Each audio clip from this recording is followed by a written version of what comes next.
Welcome, everyone, to the Quincy Institute's panel discussion titled Are Biden Strikes Against the Houthis Bringing America Closer to War?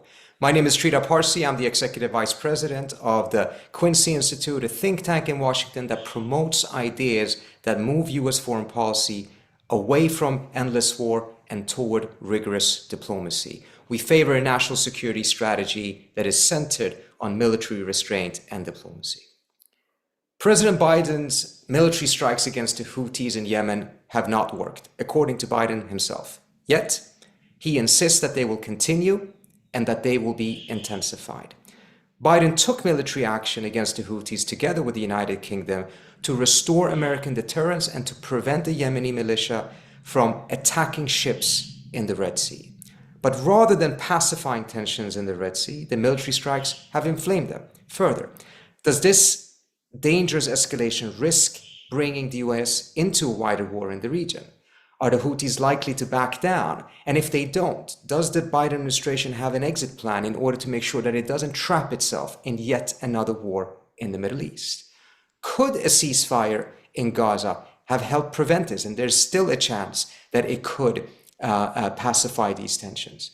And if a ceasefire can temper the tensions in the Red Sea, why is the Biden administration so adamant about not pursuing that option? And then, of course, given the ICJ ruling today against Israel in terms of South Africa's application that Israel has engaged in genocide, we will obviously address that issue as well and how that impacts the entire situation in the region. To address these important questions, we have an excellent panel with Bruce Riedel, Akbar Shahid Ahmed, and Shireen Al-Aidemi. For those of you who are joining us via Zoom, you can use the Q&A function to ask your questions, and I will try to get to those as quickly as I can throughout the conversation. If you're watching on Twitter, Facebook, YouTube, you can put your questions in the comment section, and I will try to get to those as well.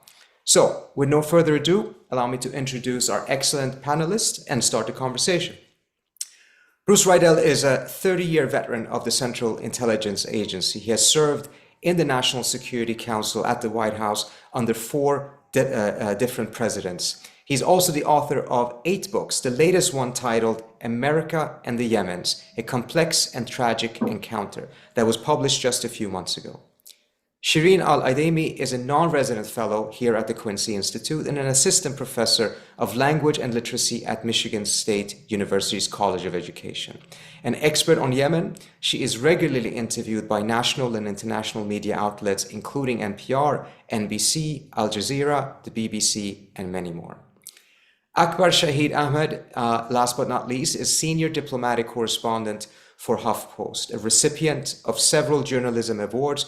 Akbar has just in the last few months broken several stories about the inner workings of the Biden administration in regards to the war in the Middle East, as well as the internal strife that exists within the administration, given the very large amount of opposition that exists to the policy internally. Akbar's reporting has been absolutely essential and I highly recommend it. Given what has happened just in the last couple of hours, let me start off by asking Bruce a question of you.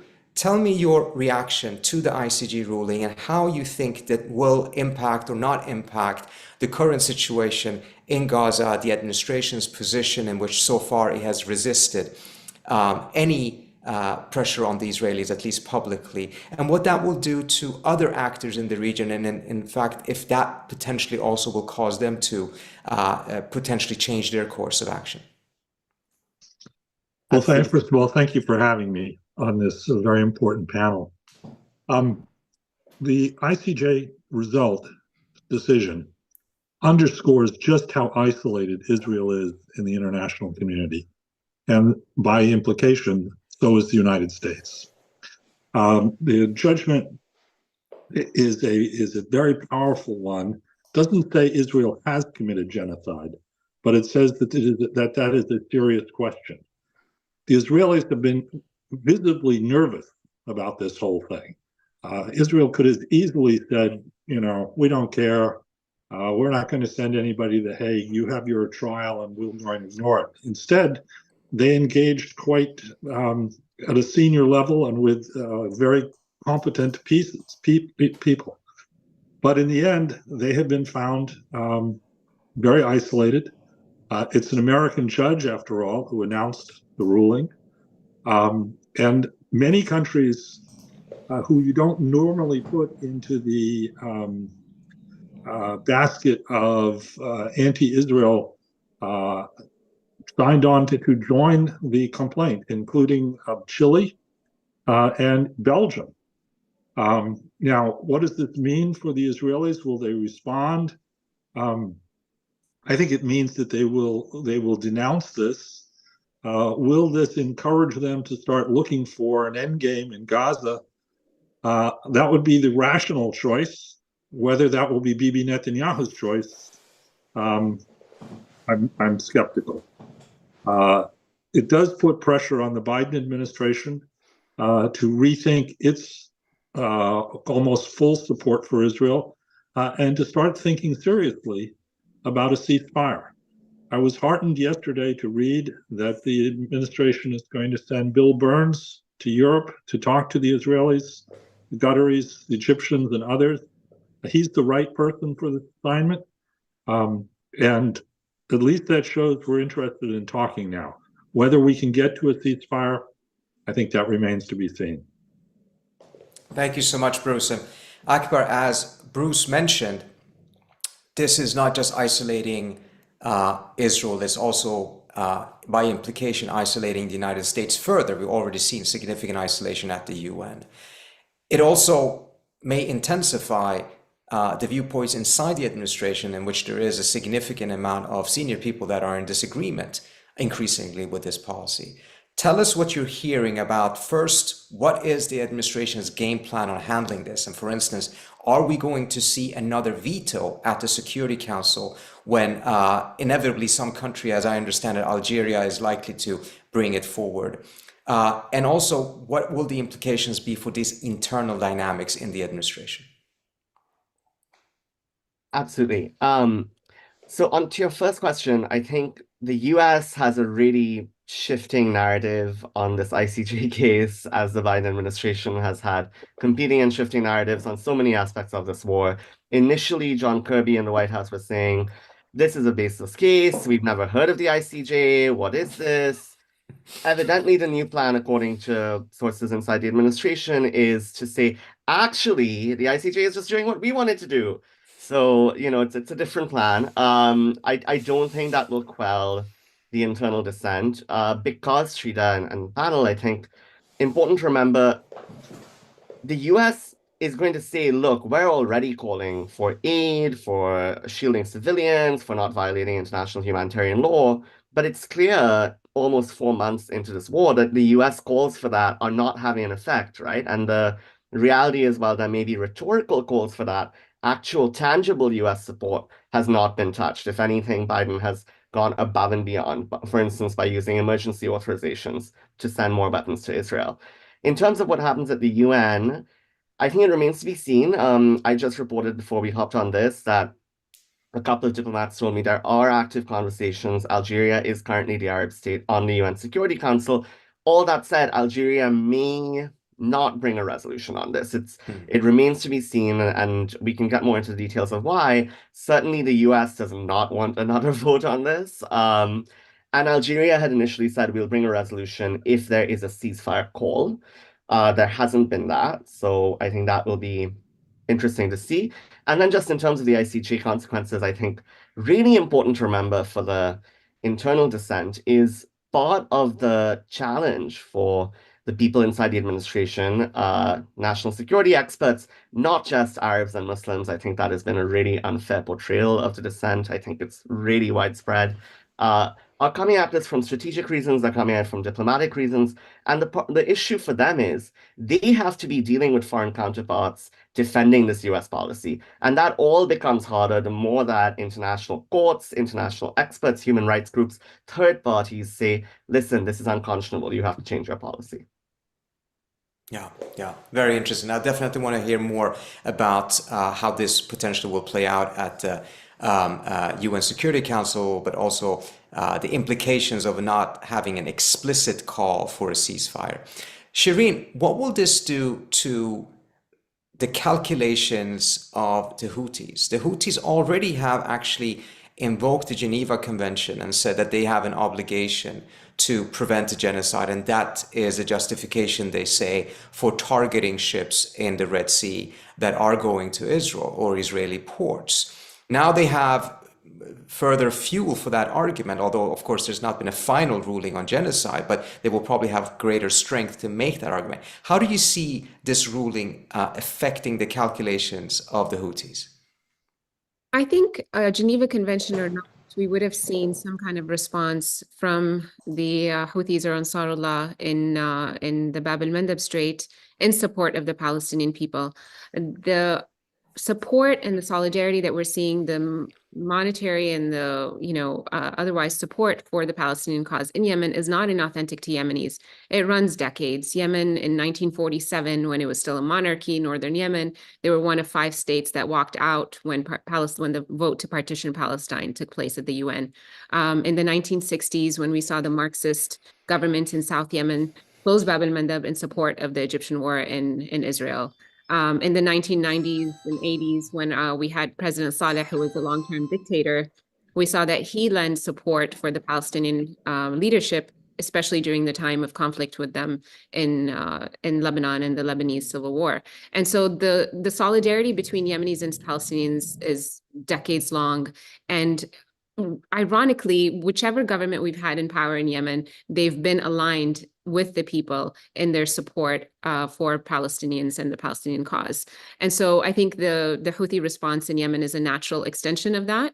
And the Houthis, of course, have been, it's part of their slogan is death to Israel. So the slogan was created in the late 90s, early 2000s. And so this is part of their mission in that area to free Palestine or to lend support for the freedom and liberation of Palestine. But the fact that they are invoking the Genocide Convention gives them more clout and more legitimacy to, at least, among people in that region, to misdirect ships that are Israel bound in support of Palestinians. And they've said from the beginning, lift the blockade in Gaza, and we're going to stop rerouting ships that are Israel bound.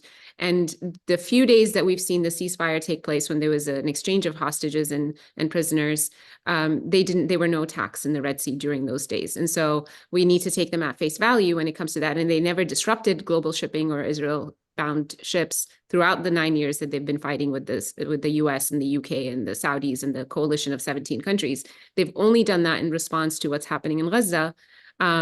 And bear in mind, also, these are people, the Yemenis have suffered under blockade for the last 9 years. And so they know what hunger is. They know what it is to run out of medicine for cancer patients. They know what it means for fuel to shut down entire hospitals. They know what it means for babies to die because there's no Tylenol on the shelves. And so they've suffered the consequences of blockade. And their support for the Palestinian has been very explicit that we are supporting this. We are imposing this blockade in the Red Sea because of the situation on the ground in Gaza that is making it impossible for people to live and to survive. And as soon as there's a ceasefire there, as soon as there's a lifting of blockade, then that is also going to be lifted in the Red Sea. So I think this ruling, the fact that Israel is now formally under investigation for genocide, gives them an even stronger case. Very interesting, Shireen. But so I assume that means that you flat out reject what the British Prime Minister said in the Parliament, which is that what the Houthis are doing is completely disconnected from what is happening in Gaza. But what would you say to the argument that some are making that, yes, this may be very well driven by that, but the Houthis have other political calculations as well. This is playing out well for them internally. This is increasing their clout. And that as a result, even if there is a ceasefire, there should perhaps be some expectation that the Houthis may nevertheless not live up to it because of their own political calculations. Yeah, I think that's an interesting point to make, because the Houthis would not have been able to maintain support and control over northern Yemen, where 80% of the population resides, without popularity and support from the Yemeni people. We've seen those massives, coming out in the millions, not just in support of Gaza, but in support of the Houthis over the last 9 years. Maybe people have not been paying attention, but this show of support and this defiance of foreign intervention is part and parcel of what Yemenis have been doing for the last several years. And so, sure, they could get more support now from maybe the southern Yemenis who have supported the coalition, but they don't really need that support. They already have the support of most of Yemenis. The other thing is that they have a lot to lose here. So they were very close to signing a deal with Saudi Arabia. The blockade has been eased since 2022, but the country's still under, blockade. Saudi Arabia still gets to decide who comes in and out of Yemen. There's only one flight operating from Sana'a Airport, which was just opened in 2022, to Jordan, just this one city. This is an international airport. And so Yemenis have suffered under the blockade. They've suffered through this war, and they're very close to achieving this peace deal with Saudi Arabia. Rumors on the ground were that they were going to sign a deal in January. So this month they were supposed to finalize that. Now that they're designated as terrorists, Saudi is going to think twice before signing a deal with what their allies, the United States, have called terrorists. And so that's, of course, going to disrupt the peace deal. And so I think this idea that they have a lot more to gain than to lose, I think is a bit misguided, because there's a lot more to lose here, which is peace and stability in Yemen, which is what the majority of population wants and needs, which is what the Houthis want and need if they're going to be ruling Yemen in times of, stability and not war, because we haven't seen what they look like, what their leadership looks like outside of war. So I think that's a bit of a misdirection there when people say that they're only doing this for their own interests. Interesting. Bruce, I would love to get your reaction to what Shireen just said, but also if you could add two other components to it. One is, has this changed Saudi Arabia's calculation in the sense that, the Saudis obviously were bombing the Yemenis and the Houthis for several years, did not achieve anything, was constantly trying to get the US to be more involved in that war. Now that has happened. Is this changing the Saudis' calculation in the sense that they want the US to go in deeper into this? And also, what does this say about the US's terrorist list, in the sense that they were added to the list and immediately thereafter Biden comes in, takes them out, and now they're added back on because they're doing this to the ship? I mean, what's the integrity of the terrorist list at this point when it seems to be so arbitrary for political expedience to add or take countries off of it or groups off of it? Well, first of all, I fully agree with what Shireen said about the Houthis. And the very important point she made, that the blockade is not over. We have a long way to go from ceasefire to a real peace in Yemen. And one of the first steps that should be taken is to allow Yemeni airlines to fly to other cities other than Amman, Jordan, and to have more frequent flights. This is particularly important because people who have health issues that cannot be addressed in Yemen's very primitive medical infrastructure need to go travel abroad. And while the health infrastructure in Jordan is significantly better, it shouldn't be limited basically to going there. They should be able to go to Cairo, to the Gulf states. And I would argue someday, direct flights from Sana'a to Tehran. I realized how that pushes a lot of people's buttons, but the real reason why that can't happen at some point, or shouldn't happen at some point. I think the Saudis are very nervous about what they see going on here. They are well aware that the Houthis could at any moment start resuming military action against targets in Saudi Arabia.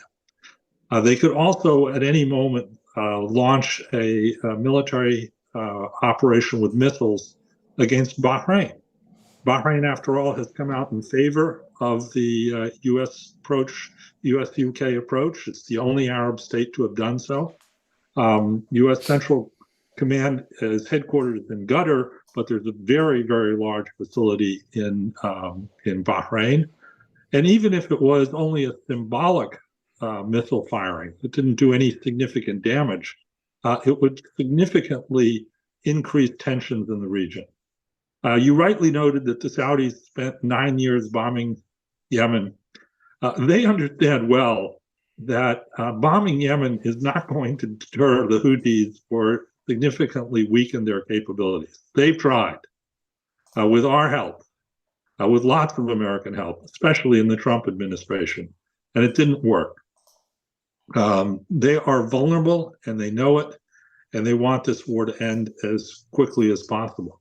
It's also worth noting that Oman, which is actually America's oldest ally in the Middle East, Oman recognized the United States in the 1830s. They have come out very strongly against what's going on here. And they've been a crucial negotiator, intermediary between the Houthis and the Saudis over the years. So the danger for the Saudis is significant that this war will expand to include them or their close allies like the Bahrainis. And that's something they don't want to see. The terrorist designation, the whole business of terrorist designations by the United States has always been very political. South Yemen was a terrorist state. The only reason it stopped being a terrorist state is it ceased to be a state. It wasn't like they did something different. We just decided, well, they're not a country anymore, so they can't be on the list. It's also sad in a way. The Biden administration came into office 2.5, 3 years ago, and immediately took the terrorist designation off. And the president, in one of his early speeches, saying bringing an end to the war in Yemen is a top priority for American foreign policy. Now, it clearly was not a top priority for the Trump administration, nor had it been a top priority for the Obama administration. So it was a significant change in the right direction.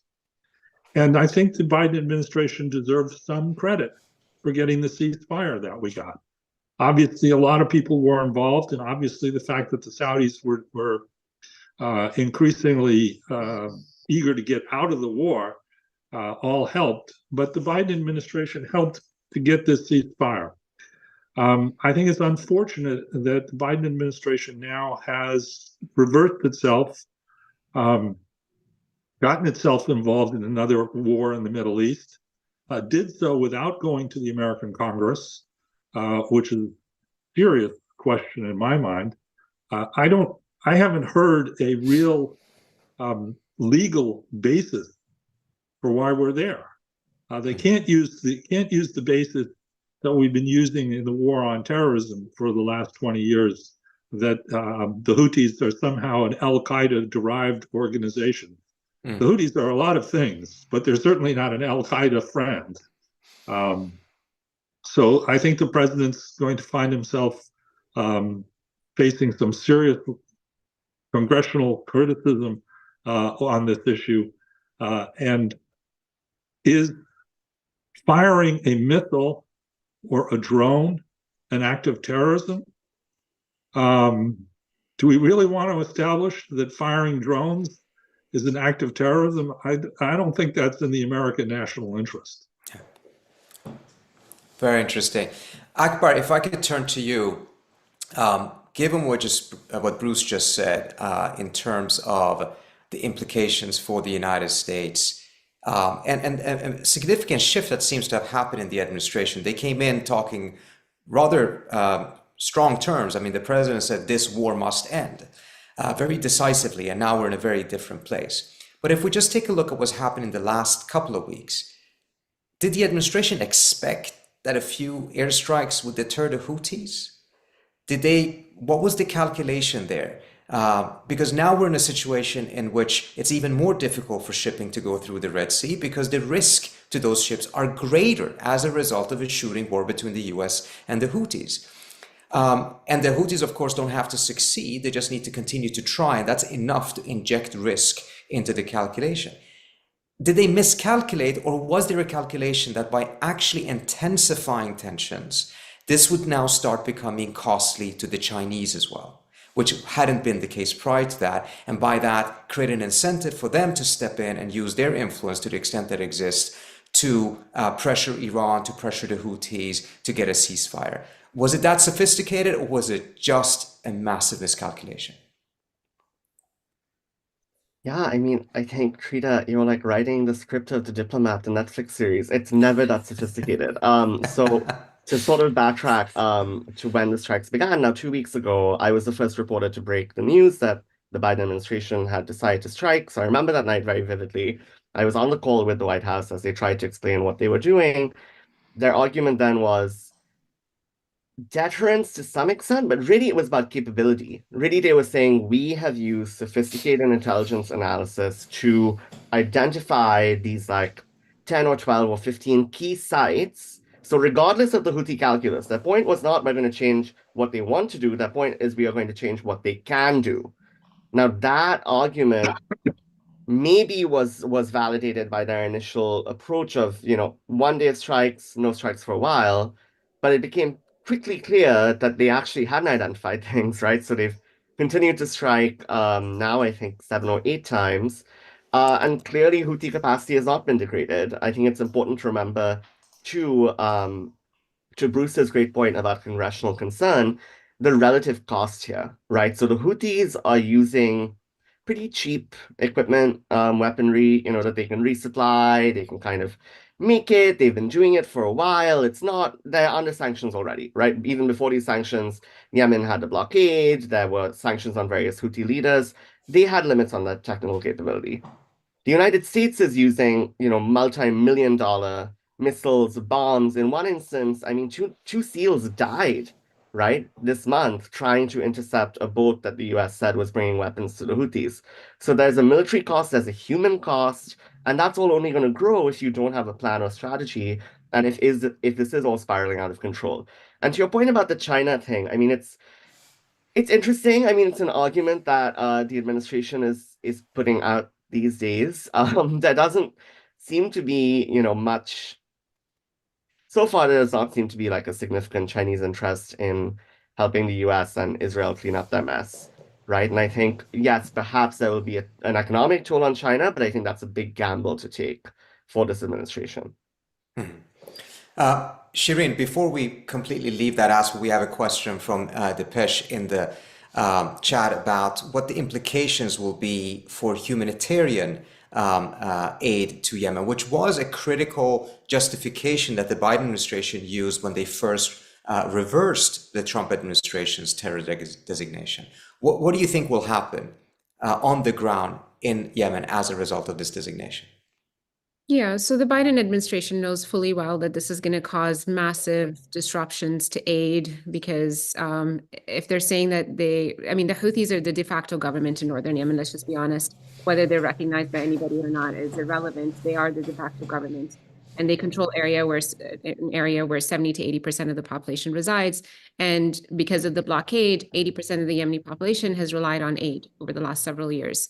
Yemen economically was impoverished. And so prior to the war, even they used to import 90% of their food from the outside. And that's why the blockade had such a higher humanitarian impact in Yemen.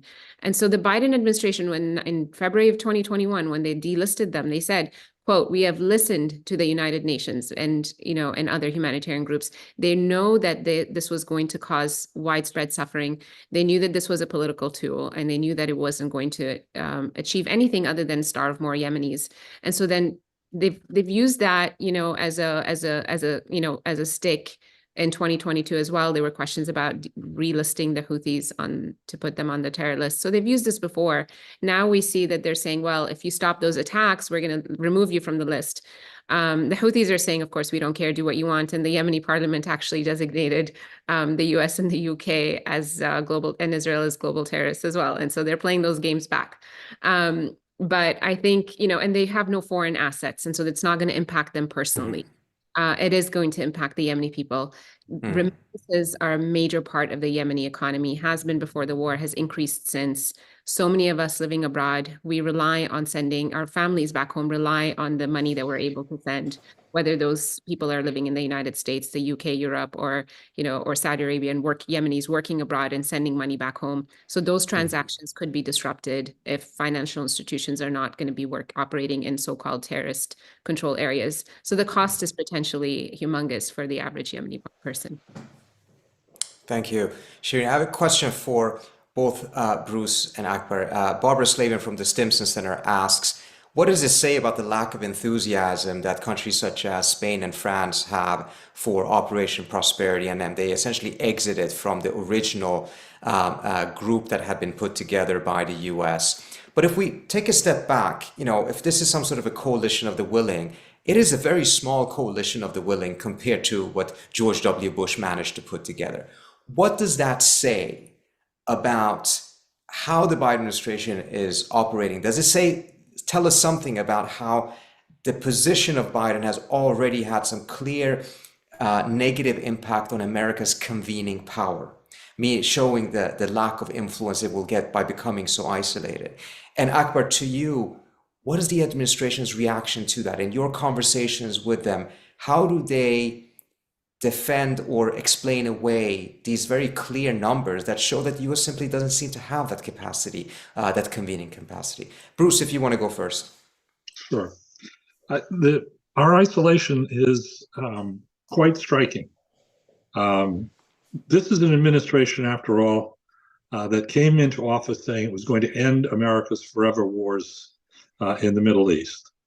And it actually did help to get a ceasefire in Yemen. And of course, it withdrew from Afghanistan. Now, the implementation of that withdrawal was catastrophic, but it did withdraw.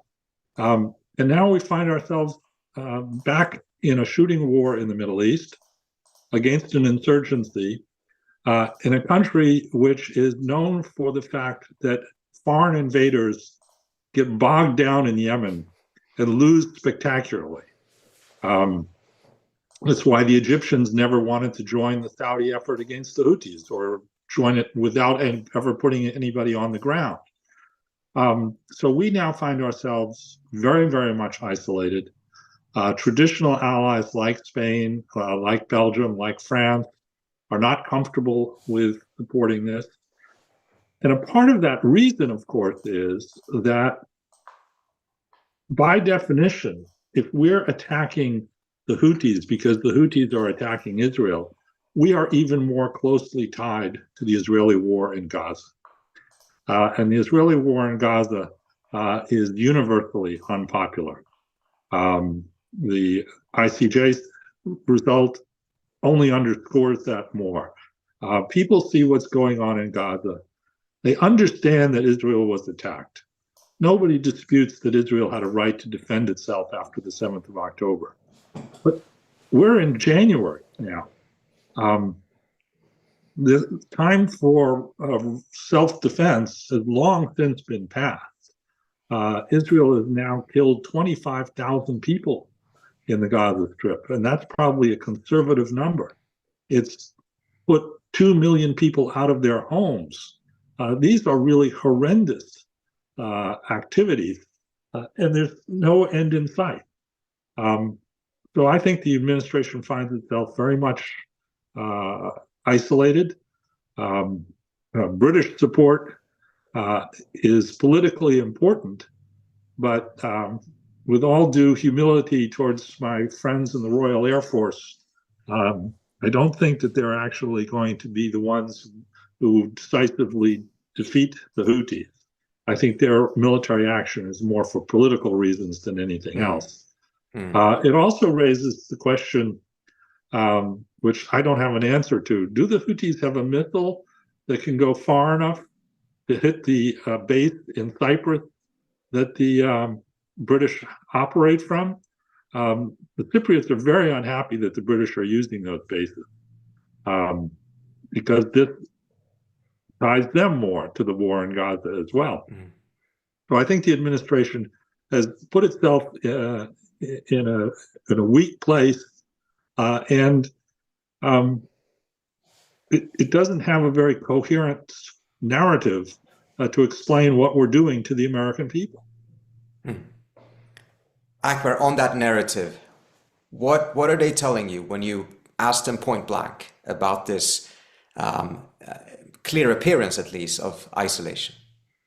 Yeah, I'll just pick up for a sec on the Gaza link because I think it's really important to underscore that, right? The UK and the US are repeatedly saying the Houthi escalation has nothing to do with Gaza. Important to remember, France is a country that's called for a ceasefire. Belgium is a country that's called for a ceasefire. Spain has. There are clear rifts, and the European Union is a major player, right? France is on the Security Council. So I think that division is very clear. In terms of the administration narrative, I'd say it's twofold. One of it is similar to the narrative they are pushing domestically, particularly to critics of the war in Gaza, particularly to Muslim and Arab American communities. And it's frankly it's a blunt instrument. It's a very harsh narrative. It is, you want Donald Trump? Which, that's really not a super convincing argument for your case, right? You can say the other guy's bad, but what are you offering? But that is very much what they're saying to foreign diplomats is, if you undermine us, you're going to get the other guy. He's going to leave NATO. He's going to nuke Iran. He's going to do X, Y, Z. It remains to be seen how much that gains traction. It's not a logical or strategic argument. It's really more an argument playing into fear and uncertainty. I'd say the second aspect of their argument is, well, look at our record elsewhere, right? And especially with the Europeans, they sort of focus on Ukraine support. And look how much we did for Ukraine and continue to do for Ukraine and hence for European security, all of which I think are points well received by Europe. But this is also coming at the same time as the Biden administration proving unable to advance additional military aid for Ukraine through Congress, right? So there's also a sense of, you're asking us to take you on your word, but Ukraine is fumbling. You are not being able to rearm them politically. So what are we supposed to sort of give you? And the final thing I'd say they also on that argument of look at the rest of us is they do make appeals to international humanitarian law. So something I've reported on quite a lot, another channel for international accountability for Gaza that I think has gotten overlooked is this idea of a Geneva Conventions conference, which the Palestinians and some other countries want to see happen. The US is trying to privately say, don't let this happen. And the person they're trying to pressure is Switzerland in that instance. What they say is, actually doing this conference will violate international humanitarian law even further and muddy the waters and have a confusing effect. It's very hard to make statements about IHL when you're supporting the campaign in Gaza. And to the global south in particular, that hypocrisy is, frankly, it's unsustainable. Certainly, certainly. Shireen, we have a question in the chat that is very important, particularly given the Washington narrative, which I don't think I've ever seen the Houthis so consistently be referred to in the media or by US officials as Iran-backed.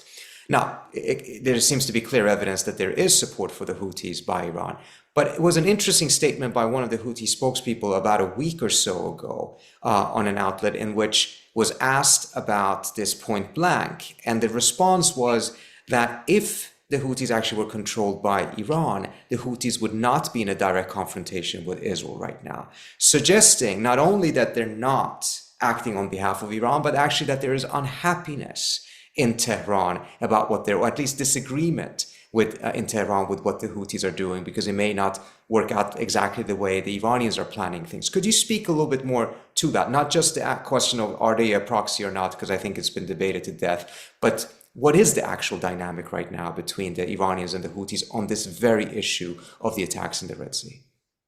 I mean, the dynamic has existed for quite a while now at very key moments in key decisions that the Houthis have made, whether it was September 21st, 2014, when they marched all the way from Sada in the northern province and all the way to the capital, Sana'a, and took over the capital. Iranians came out very vocally saying, this is a bad idea. We don't want you to do that. And the Houthis publicly said, who are you to tell us what to do?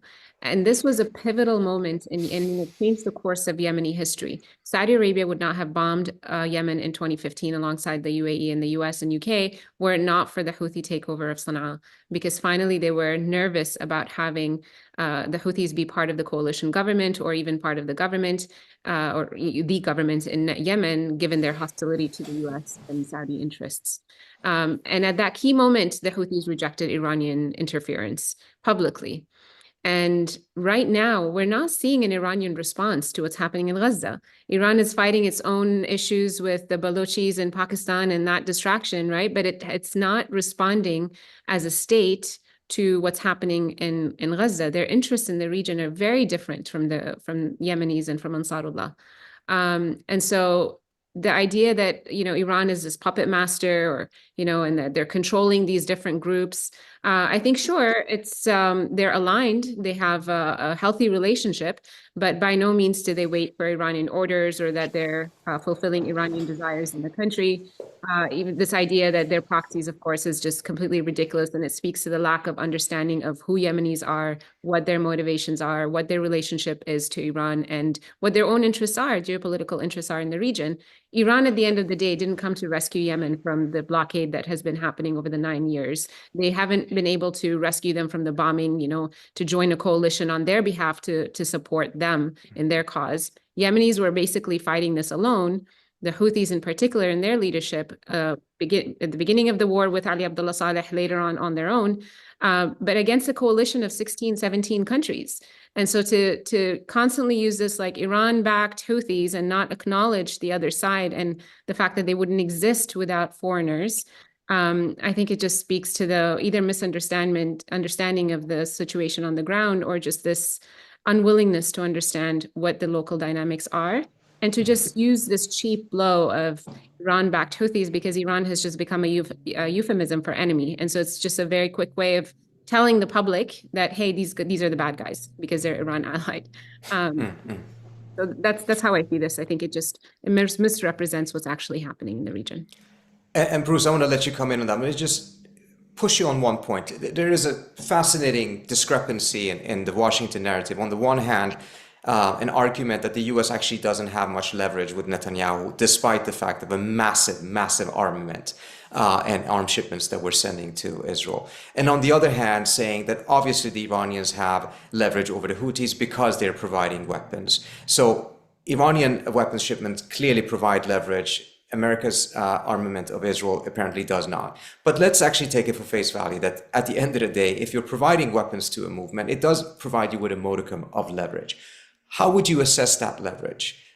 If the Iranians were to stop at this point, how much longer would the Houthis be able to sustain what they're doing? I think the Houthis could be able to sustain what they're doing indefinitely without Iranian support. I would underscore Shireen's point. The Houthis are not a proxy of Iran. I've heard otherwise quite knowledgeable Americans, experts on diplomacy, speak in the last several days that all of this is being directed by Tehran. No, it's not. As Shireen pointed out, several key points in the last decade. The Houthis have very explicitly not followed Iranian advice. My own research on Iran's support for the Houthis is that at most, there may be 24 Iranian so-called experts or advisors in the country with the Houthis. That's a very, very small force on the ground. And the kinds of equipment that they help the Houthis with, I think the point's been made earlier. We are firing a several $1 million missile at a facility which looks a lot like their neighborhood garage. It's not more sophisticated than that. And a lot of the equipment that they're using to make these things are recycled pieces of tin and steel and stuff like that. This is not, we're not bombing Germany in 1944. We're bombing a very, very unsophisticated apparatus, which has demonstrated now that it alone, with the possible exception of Hezbollah, is the only part of the Arab and Muslim world that has come to the defense of Gaza. That's a very powerful place to be in the inter-Arab and inter-Muslim propaganda wars and policy wars. And they can point, look, Saudis aren't doing anything. You know, the Saudis claim to be the defenders of Palestine. They're not doing anything. The Gulfis, the Algerians, you know, all of these so-called defenders of Palestine, where are they? Well, the Houthis can say, well, we're there. We are actually physically supporting them. Now, how much damage are they doing to Israel? I doubt it very much. What has also been remarkable in following the course of the attacks on shipping is that I'd say a significant percentage of the attacks have been on ships that have nothing to do with Israel at all. So if Iran is providing intelligence on which ships to go after, which has been alleged by the administration, it's not very good intelligence. It's certainly not something that you would suspect would be coming from some super secret spy naval vessel in the Red Sea. So this is not a question of the United States fighting the Iranians through the proxy. This is a question once more of America's obsession with Iran, which has now gone on for decades. We have been obsessed by the Iranians, all at the same time as Iran's role in the region has steadily gotten larger and larger, and as Iran has gotten closer and closer to a nuclear bomb. Bruce, since you served in the White House during very volatile times in which Israel was a major player and factor in many decisions made by presidents, what is your reaction to the argument that there really isn't much Biden can do to press Netanyahu for a ceasefire, if Biden even wants that? Let's assume that he wants it.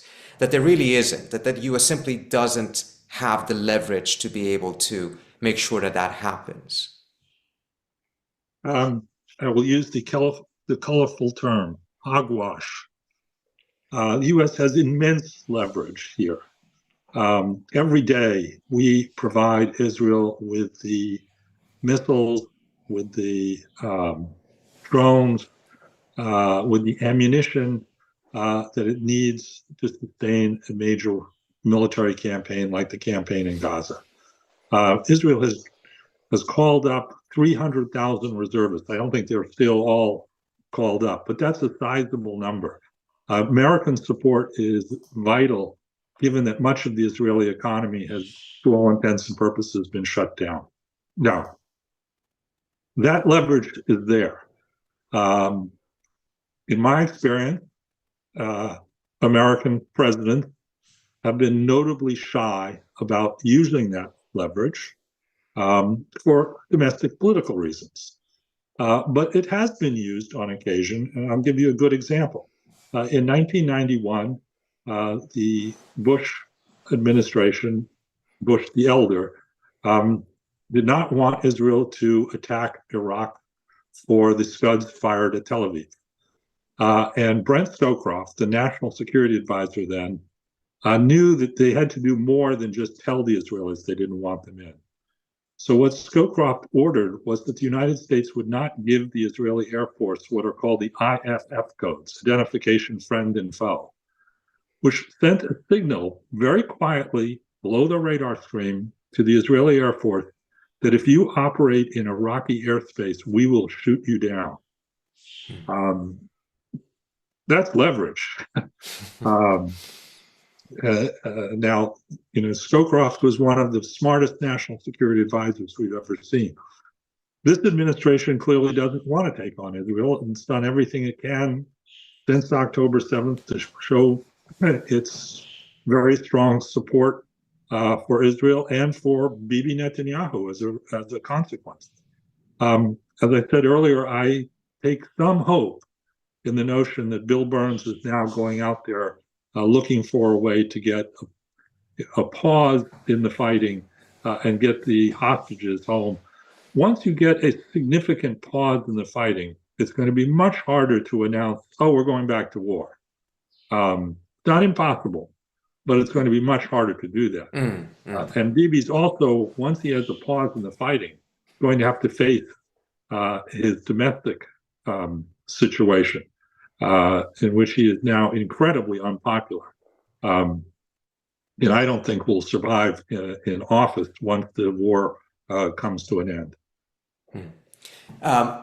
Akbar, since, as Bruce said, it is hogwash to suggest that Biden doesn't have any leverage, what are the main factors that has made Biden so resistant to actually using his leverage, despite the very significant costs this is imposing on the US, as well as now a risk for a wider war, which, as Bruce rightfully pointed out, in my view, can likely cost him the election. And is it, their talk about the Abrams Accord still being viable, is that just a talking point? Is that a serious view in the administration that there actually is still a chance to be able to move in that direction with Saudi-Israeli normalization? Sure. On the first one, I'd say there are three reasons why President Biden is not using his leverage. The first is emotional. The first is just that President Biden came up in earlier decades of US foreign policy when Israel truly was a small country, mostly of refugees, surrounded by many countries that wanted to invade it and had invaded it, right? So Biden came up in that period. He speaks often about sitting down with Golda Meir and hearing this narrative.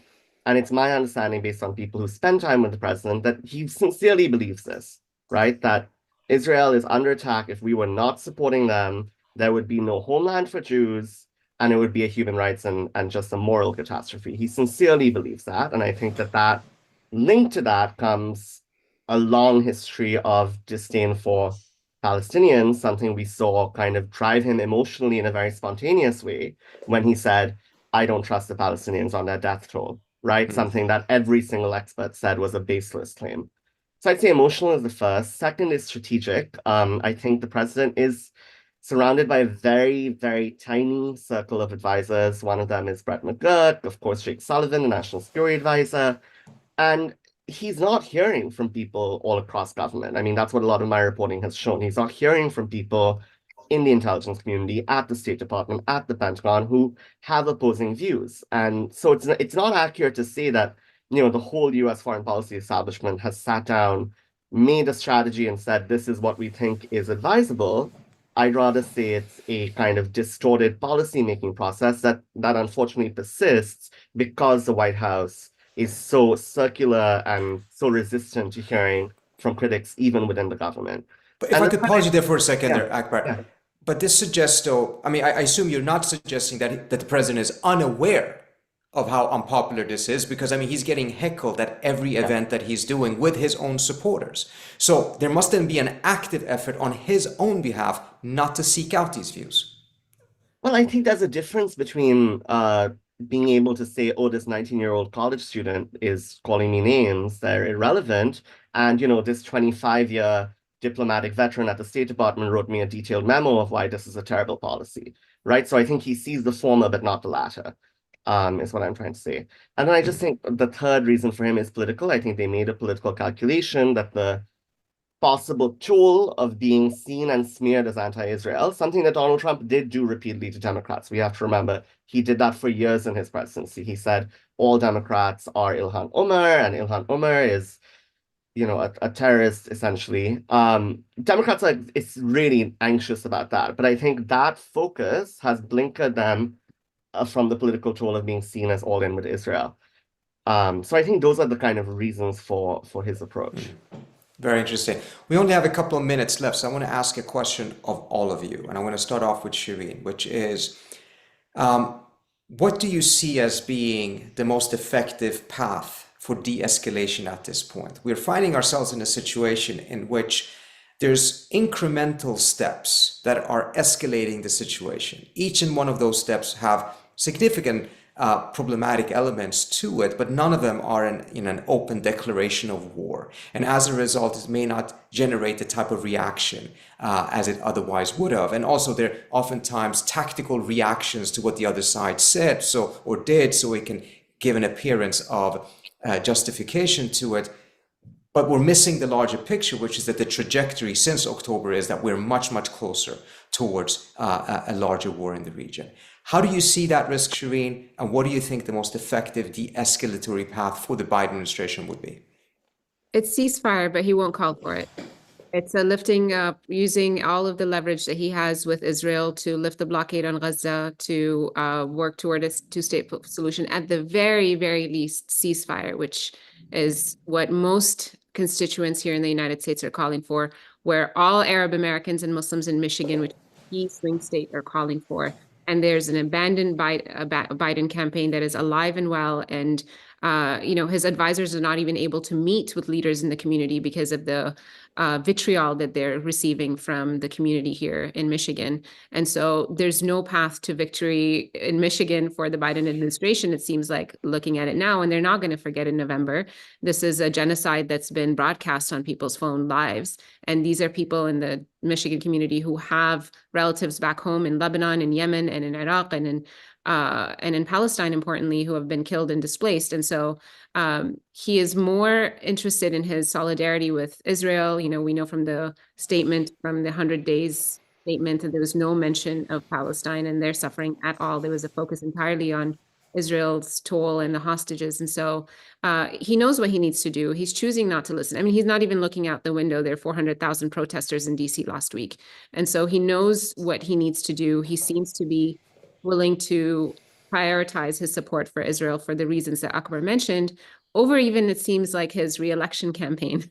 And so it doesn't make any strategic sense given what Democrats are asking, but I think the easiest way to de-escalate would be calling for a ceasefire. Bruce, could you react to that? Do you agree that it is a ceasefire? Do you agree that Biden won't do it? And if so, is there any other path towards de-escalation short of a ceasefire? I fully agree. The solution to this issue is to get a ceasefire. And as I said earlier, the United States has the leverage to make that happen. Will Biden do it? I don't know. I can't read inside. They've got to realize they're becoming more and more isolated. They've got to also realize there's no viable end game for the Israelis in Gaza now. Are they going to occupy Gaza indefinitely? I've lived in Israel. No Israeli wants to occupy Gaza. Maybe a few far-right settlers. The vast majority of Israelis were very pleased by the decision of Ariel Sharon. Remember, it was Sharon's decision to evacuate the Gaza Strip. That's the way to go. A ceasefire. It has the benefit that it de-escalates the war with the Houthis. Again, I agree. The Houthis will cease fire when there is a ceasefire in Gaza. It also puts pressure on Hezbollah to come to some kind of agreement not to have another war there. And it saves us from what is almost only now a matter of time. Sooner or later, one of these Houthi missiles is going to hit a ship and sink it. And at that stage, what is the Biden administration going to do? Increase the number of airstrikes? That's not going to look like much of a response. It's in all of our interests, and it's a humanitarian imperative that we bring an end to the war in Gaza. Thank you, Bruce. Akbar, your thoughts, your last. Yeah, people who follow my work may be surprised to hear this, given my criticism of these countries, but I think he has to depend on his friends, the Arab states, the Saudis, the Emiratis, the Qataris, the Egyptians to some extent. Obviously, these are countries that have been regionally aggressive and reckless in their own right, but I think they are unified in this moment in not wanting their region and the broader world to blow up. So I think a really significant and interesting de-escalatory route would be leadership through that. And I'll take it back, Trita, to your question about normalization. I think the White House is talking about it in an unrealistic way that's really expecting a little too much. But I think there is a path for a regional conversation that brings in the US, brings in Israel, brings in the Palestinians, that's more realistic and sustainable. Excellent. There's much to unpack in that one in particular, given the lack of US credibility to lead such an effort. But the effort itself, I would strongly agree with, could be quite useful.